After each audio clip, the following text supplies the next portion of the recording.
uh, together before I started. I know it's unprofessional. I'm not professional at this at all. I am just a person who loves to read and loves to talk about conspiracy theories, love to break codes, things like that. So, this is entitled Addressing the Elephant in the Room because a lot of things happen that we tend to ignore. We see signs of things and we try to act as if maybe it's an illusion. We try to lie and cover up things for things we know are wrong. All of this, I can say, is due to behavior. Okay, behavior that's structured. So when we start looking at a lot of behaviors, a lot of people's attitudes towards things, let's address religion for once. A lot of people debate whether the Bible is the truth or not. And there is a story about Willie Lynch who ended up turning one race of people against each other. So the Bible is somewhat telling the same story. However, the Bible is telling two-part stories. So this talks about a beginning and an end. And the end will be the beginning, and the beginning being the end. So when we talk about Jesus, God in the beginning, and Jesus as a character, we're still talking about, yes, the same person, one and the same. However, we get confused about, let's say, his role that he played. Now, of course, the Bible tells about the beginning of mankind, God creating mankind. Now, he focuses on, or I should say the book focuses on God and the creation of man and his interaction with these people. Now, because this book speaks in two parts, because you have the Old Testament, where that book is created for specific reasons, for a specific audience. And you have the New Testament, which that is created for another audience, which is not the same audience as the first, because you have a God who addresses people who become or are kings or people of great status. So he allows certain behaviors for these kings and queens and people to have, which would be a bunch of murdering and molestation, things like that. These things are allowed because he condones it by saying, I give this land to you. All you have to do is go in and slaughter the men, women, and the children. So this is actually condoned. And we can't step away from the fact that this God allowed murders and molestation, things of those sorts to happen. And he himself said that he was wrathful and envious and jealous and things like that. So when this God addresses his character, he's stating who he is as far as his character goes. So what we have to understand is that if he said that he's wrathful and envious, slothful, all these things that are supposed to be deemed as negative, he's actually giving you his character. Now, when he changes and is made into human form, when he comes in the form of Jesus, he is still these things. He is still jealous. He is still wrathful. He is still envious. All these things that he claimed to say that he was in the beginning, he is in the flesh, because he said he never changed. So when he comes in the flesh, this is where the story becomes a little confusing, and people confuse who Jesus is or was, whichever one you want to believe. So let's revisit Jesus' visit and his journey. And this story is going to be told in the way that is actually, not in the way that it's actually written, but of course I'll be paraphrasing a lot of what this story is. I'm just going to summarize basically what his journey was about, because we only get summaries about what his journey was about. When we are told in certain settings like churches and around certain people of a particular understanding, we are told that Jesus played a good role, okay, and that he had no sin, and he was a person who was so pure that he sacrificed himself as a pure sacrifice to cleanse the world. Now, here is the other understanding. Jesus, again, before he came in the flesh, he said he is his Father, he is God. God said that he was jealous and wrathful, greedy, envious, gluttonful, things of those things. He desired certain things. He was a person who wanted to conquer nations. He wanted land, and he wanted his people to conquer these lands. Now, Lucifer, before all this came down to where Jesus was in the flesh, or came in the flesh, or was born supposedly into the flesh, you have a story of Jesus who is said to have been in the beginning, meaning he was in the beginning when there was Adam, Eve, and God, and the serpent in the garden. Now, the thing about the serpent is nobody identifies who that serpent or what that serpent is. But if Jesus said, I was there in the beginning, that means he was there in the garden. Now, the snake, he didn't lie, because he told Eve, if you eat of this tree, you will gain the understanding and wisdom that God and I have. Now, if you eat from this other tree, you'll understand this key to life. Eve took it upon herself to say, okay, I'm going to find out if God was lying to me or not. So when she eats of the fruit, she finds out that, in fact, it was a lie that God told her she'll die. But she did not die that day after eating that fruit. So not in the form that she understood death to be. When she woke up Adam and had Adam eat of the same fruit, he too did not die. Now it jumps to Eve being pregnant and giving 2 children. Here's the issue with the 2 children.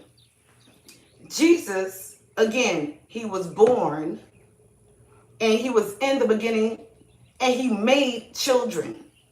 Okay? The serpent also had children.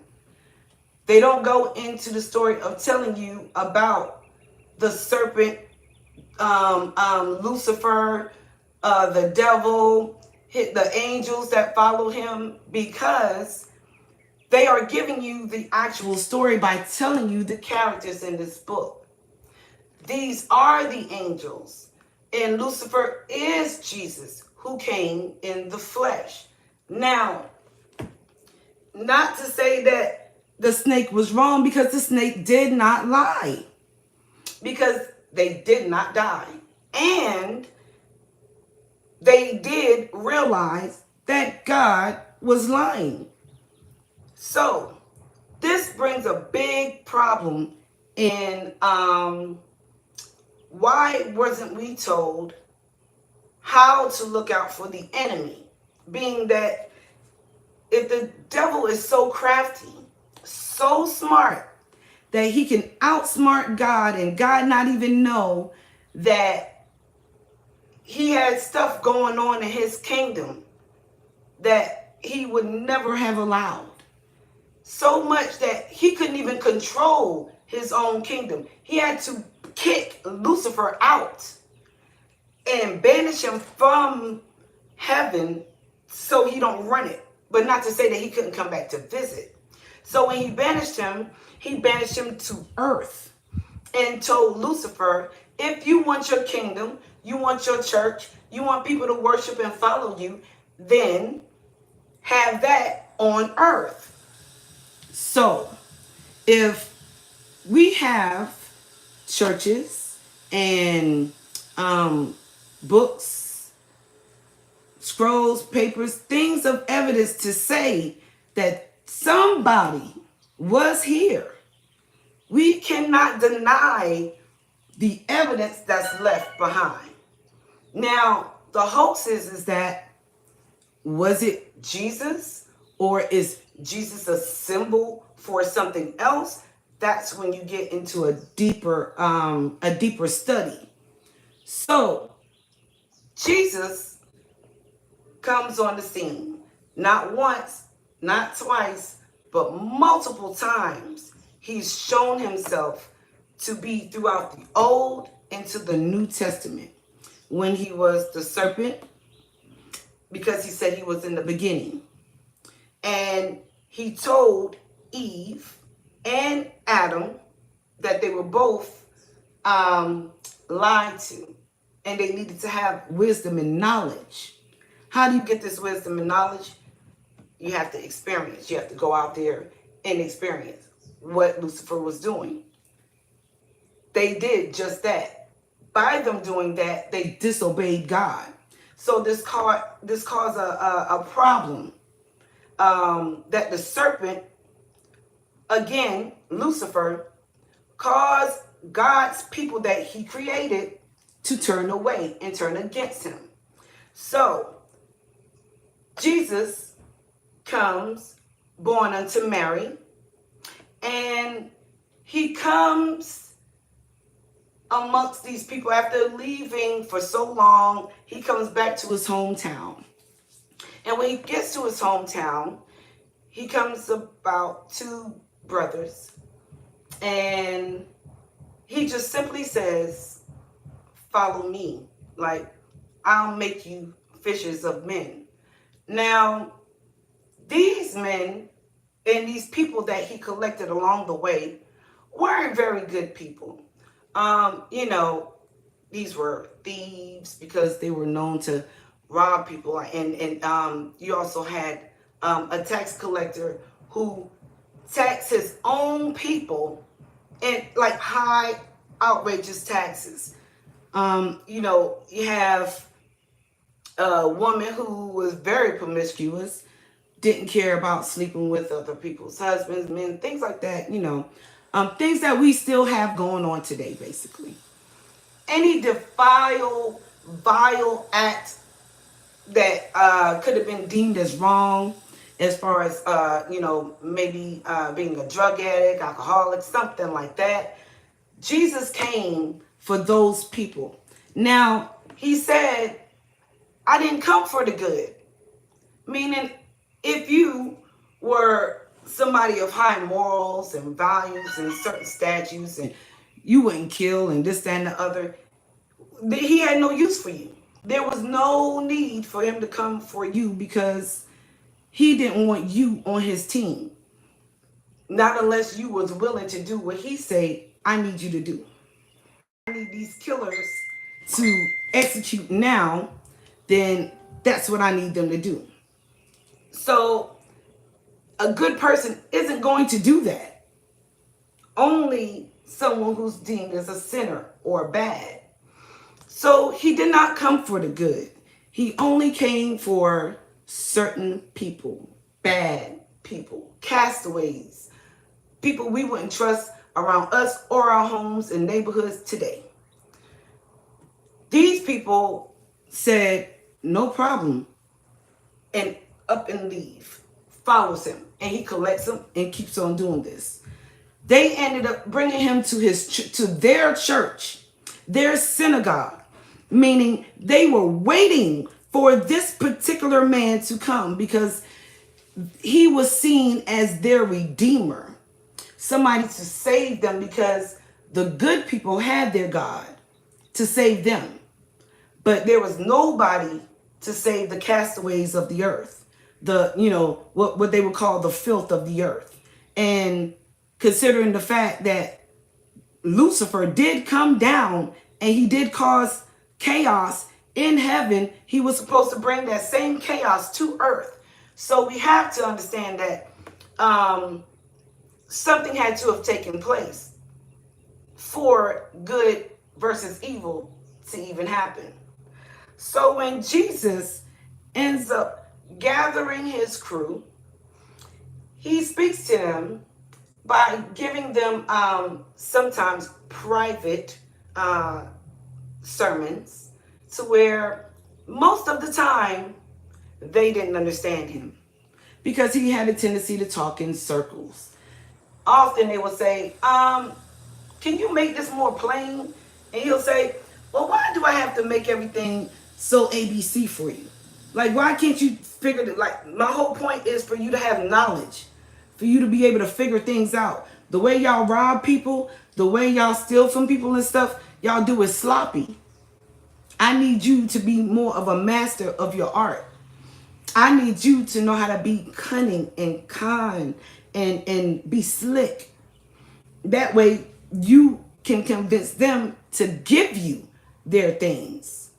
And it's not your fault because technically you didn't go in their house and steal it like you used to. You said, hey, I see you have an issue. I'm here to help. If you allow me in, I'll be more to give you of service as long as you shelter me, feed me, and send me off on my way, okay? These people said, oh, okay, I heard that you're with Jesus. Jesus is a miracle worker. He's doing all these things. Sure, I'll have you come in. I heard the great things you guys are doing. These people allow, these people, let's remember that these were impoverished people. They already didn't have much to begin with. So for these criminals, these broke people, to go amongst even broker people, but they're good-hearted, they're kind.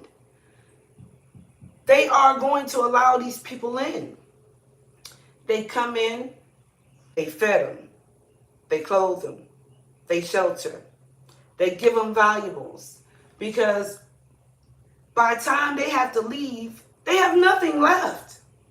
So this disciple is about to leave. You don't want to send this disciple off with just nothing after the so-called miracle they just did for you. They just healed you or whatever. So you want to send them off okay. So you're going to send them off with your valuable things, just like when Jesus came amongst the prostitute and she was washing him with inexpensive oil. So these people, they had, but they didn't have. And these criminals knew that.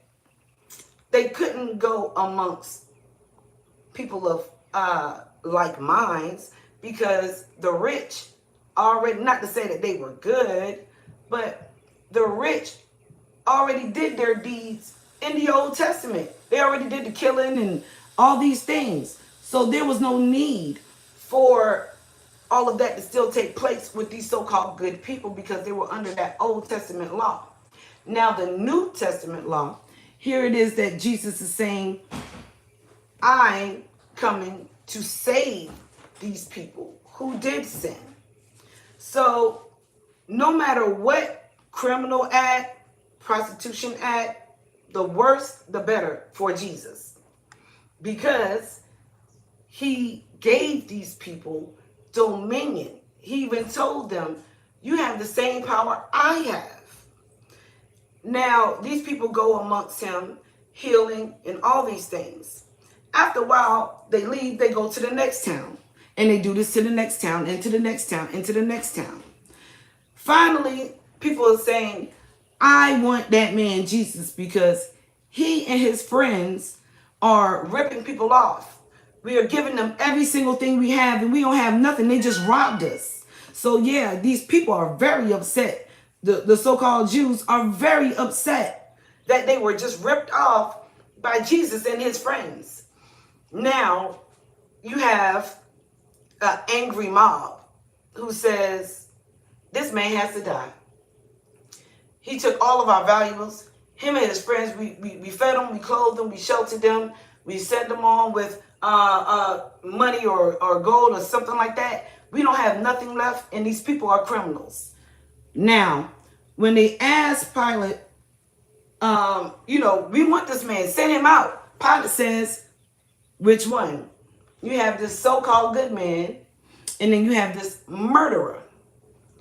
They still wanted Jesus because they didn't even see the murderer as a problem.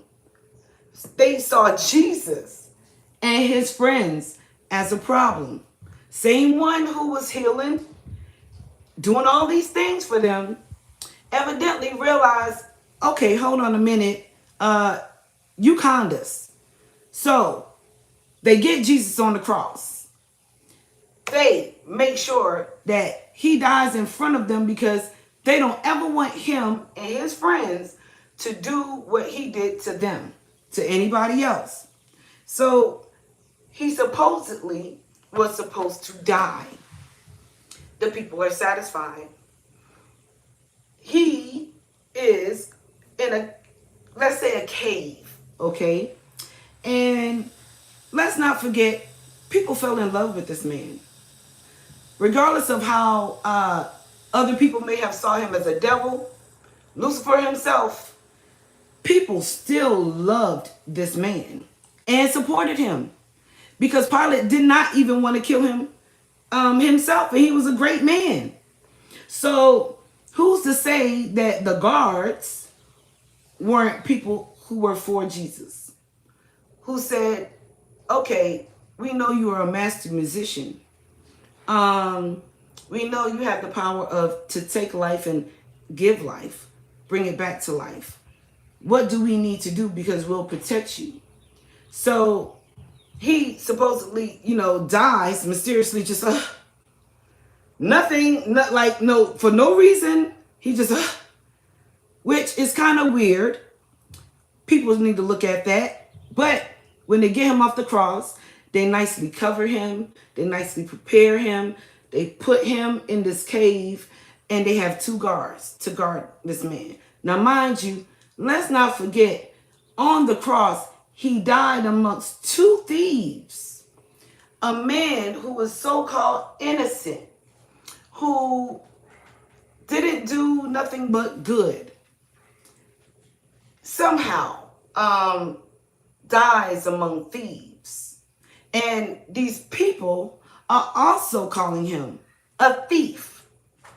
So we can't say that Jesus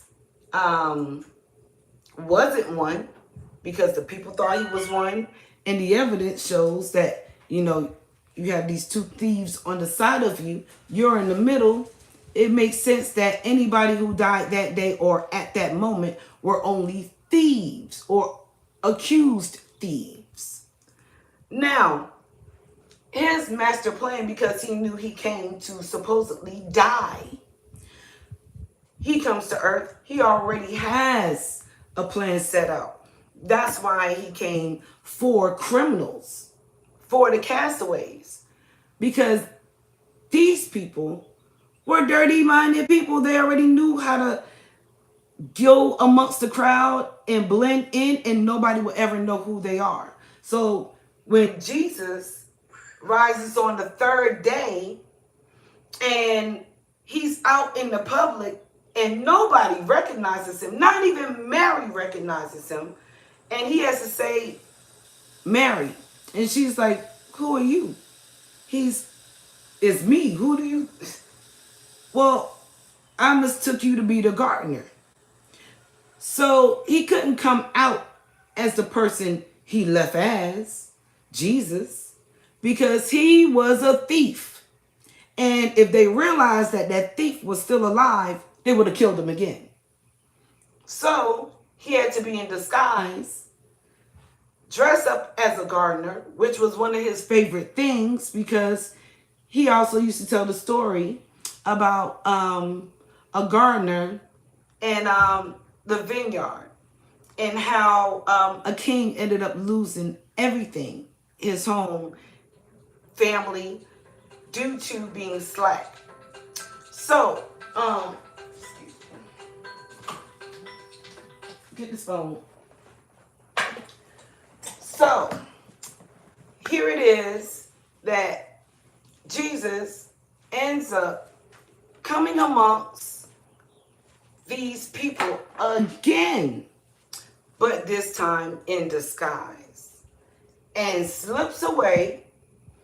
But his disciples carries his story on, and because his story carried on, he said he came to conquer nations, which he did, because we have the churches and every religion tied to his fathers, or mankind's supposedly fathers. These are tied to every religion on this planet today. So, or let's say that we use today. So, did Jesus live? Was he a real person? Was he a symbol? All we can say is someone who came as Jesus did come and did set forth a fulfillment of letting sinners be free, because he didn't come to condemn good people. He only came to redeem the sinners, free the sinners of their sins, of whatever wrongdoing good people had claimed they done. He said, I free you from them. So do we have a good understanding of what Jesus' mission was? Was he for the good people? No, he wasn't. That's why he said when he come back, he's coming back with a vengeance, because those so-called good people killed him. And to show you that you too are not good, that you are no better than the criminals and thieves and hookers that he collected, because you killed him. So, and it's your fault that you allowed him and his friends in your homes, in your lives, in your souls, and say, you robbed me. He said, no, I didn't. I asked you if I can come in, and you said I could. So if we're not being protective and understanding and comprehending what this Bible is really saying, everyone who says that they sell their soul, these celebrities sold their soul to the devil, how are they selling their souls to the devil? And how did you not sell your soul to the devil once you decided to let Jesus in? My name is Pamela Butterfly, and I am signing off. I hope that you all enjoyed. I hope you all got something out of it. I will be back, and we will pick up on more of Jesus' mission. Don't forget to please like, share, subscribe. And I appreciate you all.